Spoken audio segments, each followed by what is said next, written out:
प्रिय मित्रों, जब कौरवों ने पांडवों का उनका आधा राज्य नहीं लौटाया तो युद्ध के अलावा और कोई रास्ता नहीं बचा था।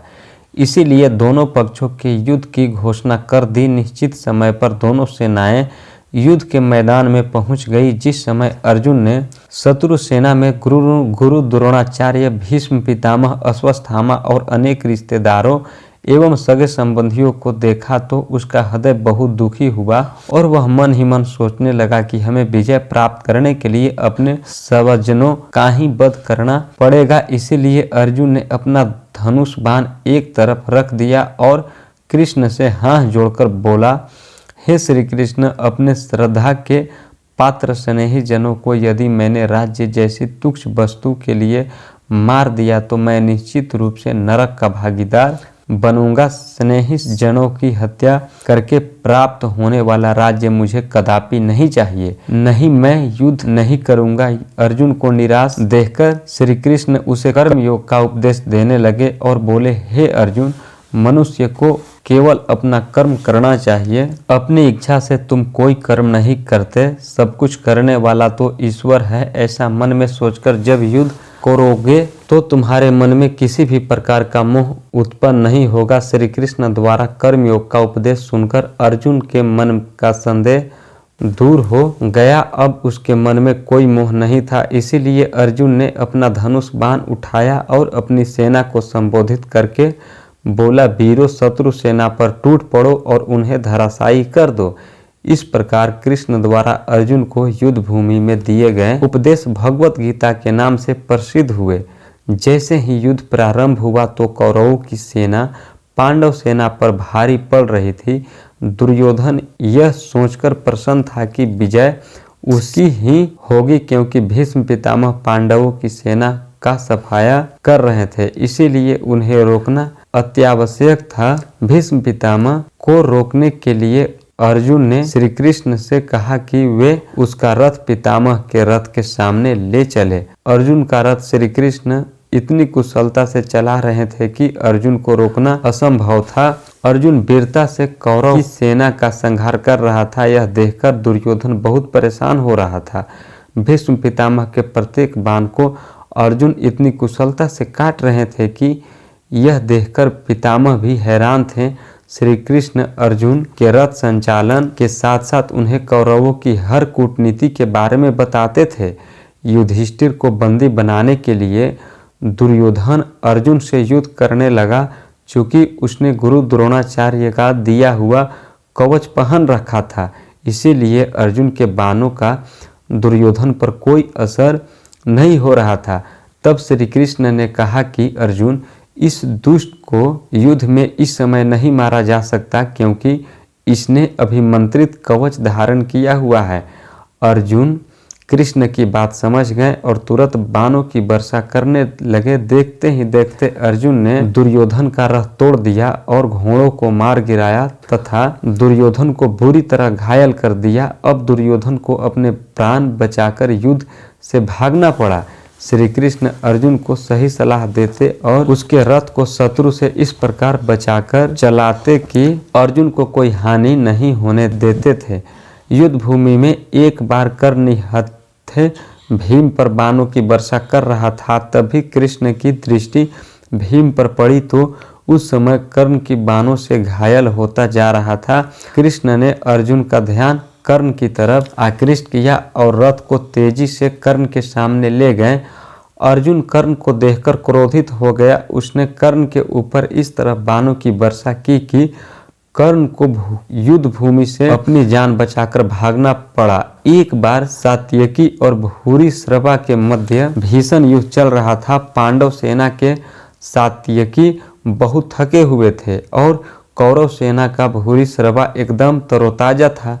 दोनों ही वीरों में पहले धनुयुद्ध, फिर कृपान युद्ध और फिर मल्ल युद्ध चल रहा था। दोनों ही योद्धा मल्ल युद्ध की अनोखे दाव पेचों का इस्तेमाल कर रहे थे। श्री कृष्ण ने अपनी पैनी नज़र से देखा कि सात्यकी को भूरिश्रवा मारना चाहता है। भूरिश्रवा ने सात्यकी को मारने के लिए जैसे ही तलवार उठाई तो श्री कृष्ण ने अर्जुन का ध्यान उस ओर आकृष्ट कर दिया। अर्जुन ने तुरंत इस तरह बाण चलाया कि भूरिश्रवा का हाथ कटकर गिर गया। सारथी का कर्तव्य श्री कृष्ण ने अच्छी तरह से निभाया। जहाँ श्री कृष्ण देखते ही पांडव सेना के किसी भी योद्धा को अर्जुन की जरूरत है, वे कुशलता से रथ को वहीं ले जाते। अभिमन्यु की मृत्यु के बाद अर्जुन ने प्रतिज्ञा की थी कि वह सूर्य छिपने से पहले जयद्रथ का वध कर डालेगा। यदि ऐसा नहीं हुआ तो वह आत्महत्या कर लेगा। जयद्रथ का वध करने के लिए उस दिन अर्जुन सुबह से उसे खोज रहा था। कर्ण और दुर्योधन पूरी तरह से जयद्रथ की सुरक्षा कर रहे थे, क्योंकि उन्हें अर्जुन की प्रतिज्ञा के विषय में ज्ञात था। सूर्यास्त होने में थोड़ा ही समय शेष था, इसीलिए कर्ण और दुर्योधन बहुत खुश थे कि जयद्रथ को मारने में असफल अर्जुन अवश्य ही आत्महत्या करेगा। जयद्रथ के न मिलने से अर्जुन को दुखी देखकर कृष्ण ने कहा, अर्जुन, जयद्रथ को बचाने के लिए आज पूरी कौरव सेना एकजुट हो खड़ी है और उस घेरे में जयद्रथ छिपा है। घेरे को तोड़ने के बाद ही तुम जयद्रथ को मार सकते हो। सूर्य के छिपने में थोड़ा ही समय शेष है, इसीलिए समय नष्ट मत करो। श्री कृष्ण ने अर्जुन से कहा कि देखो, घोड़े थक चुके हैं, इन्हें आराम दिए बिना मैं इन्हें आगे नहीं बढ़ा सकता। अपने बाणों से एक सुरक्षित घेरा बना दो जहां हम शत्रु से बचकर थोड़ी देर आराम कर सकें। अर्जुन को कृष्ण की बात सुनकर बड़ा आश्चर्य हुआ। कृष्ण ने कहने का अर्थ अर्जुन की समझ में नहीं आया। तब अर्जुन ने कहा, केशव, कार्य पूरा किए बिना मैं विश्राम कैसे कर सकता हूँ? विश्राम करने पर सूर्यास्त हो जाएगा और फिर मैं पुत्र के हत्यारों को कैसे मारूंगा? अर्जुन की बात सुनकर श्री कृष्ण ने हंसकर कहा, अर्जुन, सूर्यास्त होने में देर है, इसीलिए मैं जैसा कहता हूँ वैसा ही करो। बिना विश्राम किए कार्य पूरा नहीं होगा। विवश होकर अर्जुन ने कृष्ण की बात मान ली। बाणों के सुरक्षित घेरे में कृष्ण के घोड़े को पानी पिलाया और मालिश की तथा घावों पर लेप लगाया। अर्जुन ने अपना धनुष बाण रख दिया और विश्राम करने लगा। तभी कृष्ण ने निराशा भरे शब्दों में कहा कि अर्जुन, तुम अपनी प्रतिज्ञा का दूसरा भाग पूरा करने की तैयारी करो। समय को देखते हुए जयद्रथ को मारना कठिन है। तभी कृष्ण ने शंख बजाकर युद्ध बंद करने की घोषणा कर दी, ताकि सभी लोग यह समझ सके कि सूर्य अस्त हो चुका है। शंख की ध्वनि सुनकर कौरव सेना में खुशी की लहर दौड़ पड़ी। तभी कौरव सेनाओं के प्रमुख योद्धाओं के घेरे को तोड़कर जयद्रथ बाहर आया और देखने लगा कि क्या सचमुच अर्जुन आत्महत्या की तैयारी कर रहा है। जयद्रथ ने देखा कि अर्जुन अपना धनुष बाण रख चुका है और कृष्ण जल्दी जल्दी लकड़ियां लगाकर चिता की तैयारी कर रहे हैं। कृष्ण की दृष्टि जैसे ही कौरवों की सेना के बाहर खड़े जयद्रथ पर पड़ी, उन्होंने तुरंत घोड़े की लगाम पकड़ ली और चिल्लाकर बोले, अर्जुन, अपना गांडी उठा लो, तुम्हारा शत्रु जयद्रथ सामने खड़ा है। आकाश में देखो कि सूर्य अस्त होने में अभी समय शेष है। अपनी प्रतिज्ञा पूरी करो। कृष्ण ने कहा कि यह सब मैंने भ्रम पैदा करने के लिए किया था। यह देखकर दुर्योधन घबरा गया।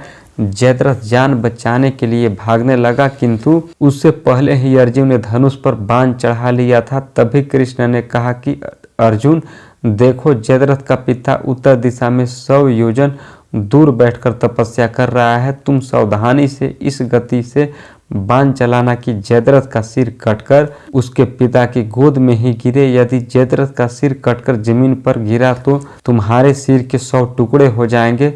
अर्जुन ने जैसे ही तीर चलाया, जयद्रथ का सिर कटकर उसके पिता की गोद में जा गिरा। चौंककर जब उसके पिता उठे तो जयद्रथ का सिर भूमि पर गिर पड़ा और उसके सिर के 100 टुकड़े हो गए। जयद्रथ के वध के बाद अर्जुन ने जन सूर्यास्त की माया के विषय में पूछा तो कृष्ण ने कहा कि जब बल से कार्य सिद्ध न हो तो कौशल से करना चाहिए।